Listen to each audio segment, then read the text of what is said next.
How every Demon Slayer character fares against Toji Zenin, the Sorcerer Killer. In this video, we're dropping Toji Zenin, the Sorcerer Killer himself, straight into the world of Demon Slayer. We'll see how every major fighter stacks up, from Tanjiro and the Hashira all the way up to the Upper Moons and Muzan. Toji gets every cursed tool. Every Demon Slayer character fights at their absolute peak. Let's find out who survives, and who gets erased by the most dangerous human in Jujutsu Kaisen. First, we have main characters. Tanjiro Kamado loses. Tanjiro's heart is strong, but Toji's speed is in a completely different league. Even Hinokami Kagura can't keep up. Tanjiro falls before he ever lands a clean blow. Zenitsu Agatsuma loses. Thunderclap and Flash. Godspeed is impressive, but Toji moves faster than Zenitsu can process. His instincts dominate the fight instantly. Inosuke Hashibira loses. Inosuke's beast instincts are fierce, but Toji is the apex predator. Every wild swing gets countered. Inosuke gets folded immediately. Nezuko Kamado loses. Nezuko regenerates fast, but Toji's enchanted blades bypass supernatural durability. Once he cuts, the fight ends. Next up, the Hashira. Rengoku loses. Rengoku's spirit is unbreakable, but Toji doesn't give him time to adapt. A blitz from Toji is simply too much. Giyu loses. Calm, controlled, and technically masterful, but even dead calm can't compensate for the speed gap. Toji overwhelms him in close quarters. Tengen Uzui loses. Tengen's mobility and explosives create chaos, but Toji thrives in chaos. He closes the gap and ends it fast. Sanemi loses. Sanemi's reflexes and aggression push Toji harder than most Hashira, but once Toji reads his rhythm, the fight is over. Muichiro Tokito loses. Muichiro is fast, unbelievably fast, but Toji's movement is sharper, cleaner, and more lethal. Tokito can't keep distance. Mitsuri Kanroji loses. Mitsuri's strength is monstrous, but she can't react to Toji's speed. A single decisive strike finishes the fight. Shinobu loses instantly. One hit. That's all it takes. Shinobu's poison never has the chance to matter. Obanai loses.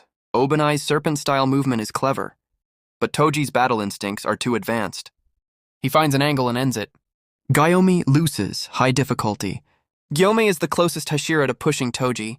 His strength, senses, and weapon mastery buy him time, but Toji's speed eventually pierces his guard.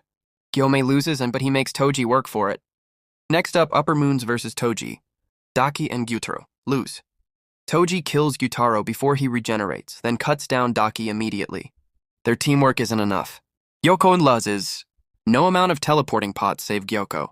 Toji blitzes him the moment he appears. Hantengu loses.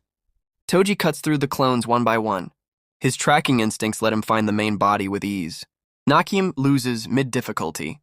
Nakimi can manipulate space, but she can't stop Toji from eventually reaching her. Once he does, it's over. Akaza loses. Toji counters Compass Needle. This is one of the most fascinating matchups. Akaza's Compass Needle predicts fighting spirit, but Toji has none. He's unreadable. Invisible. Akaza can't counter what he can't sense. Toji wins with a lethal decapitation. Duma loses mid-high difficulty. Duma's ice attacks create overwhelming pressure, but Toji's speed slices through his defenses. A cursed tool that bypasses regeneration ends him. Kokushibo wins high difficulty. Kokushibo is the first character with the raw stats to stand beside Toji. His regeneration, moon breathing, blade extensions, and attack density force Toji into a full defensive fight. Toji can dodge many strikes, but Kokushibo's relentless, multi-layered barrages eventually cut him down. Kokushibo wins, but barely. Finally, we have Demon King Muzan Kibutsuji. Wins mid-high difficulty. Muzan is a biological nightmare. Multiple hearts, multiple brains, shape-shifting poison, and attacks from every direction. Toji can kill demons, but Muzan's sheer volume of attacks and insane regeneration outscale Toji's human limits. Muzan wins, but not without taking damage. And that wraps up how the entire Demon Slayer cast stacks up against Toji Zenin. Most fighters fall instantly to his speed and instinct, but Kokushibo and Muzan finally push the Sorcerer Killer to his absolute limits. If you want a part 2, or want me to cover another cross-series matchup, let me know in the comments.